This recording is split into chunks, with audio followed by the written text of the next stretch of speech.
Kami dari Kolej Vocasional Kuala Kerai ingin mempersembahkan hasil inovasi kami yang bertajuk DIOT.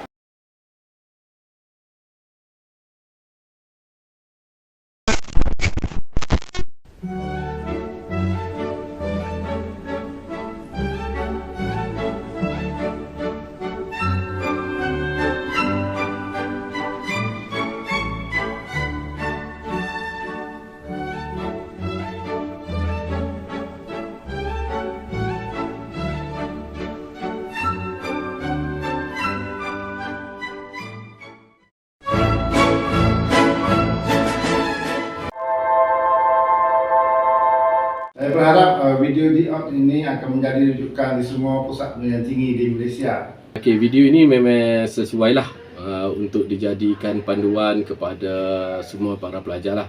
Okey, sebab kebanyakan para pelajar ni dalam usia yang remaja, dia masih lagi dalam mengalami krisis identiti.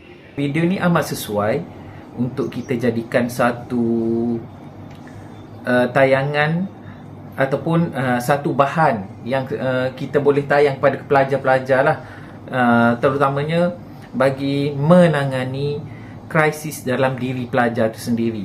Video ini sangat menarik dan memberi kesan yang baik untuk kanak-kanak. Saya rasa video ini sesuai ditujukan kepada orang yang ada masalah sosial.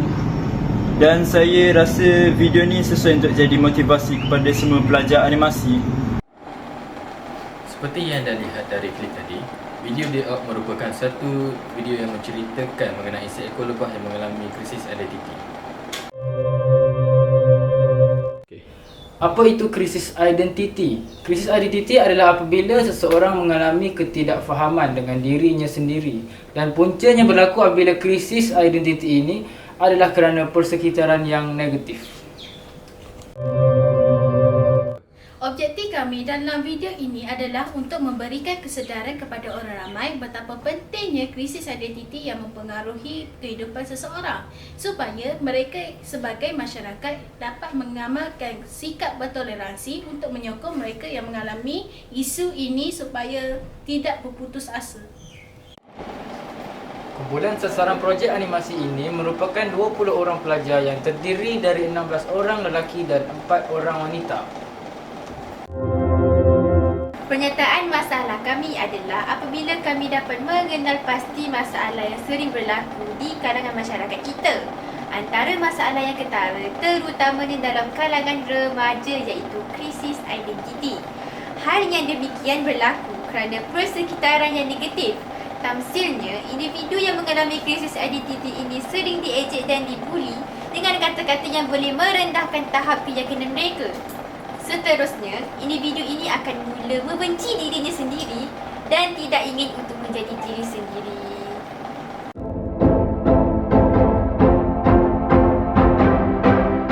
Berikut adalah metodologi untuk membangunkan projek ini, iaitu AD.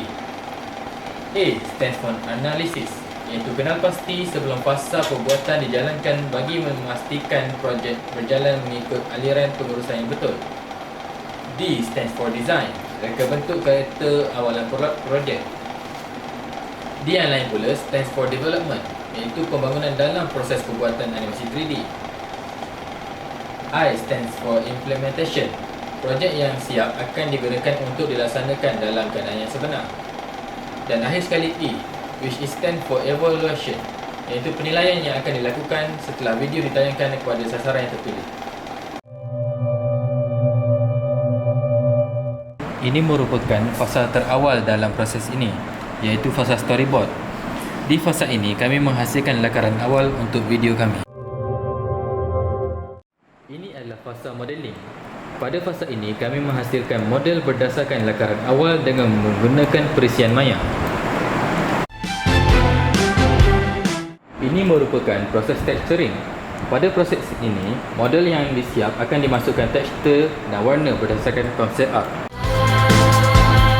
Ini merupakan fasa rigging, di mana kami akan meletakkan tulang dalam model untuk mengawalnya. Ini adalah proses animasi.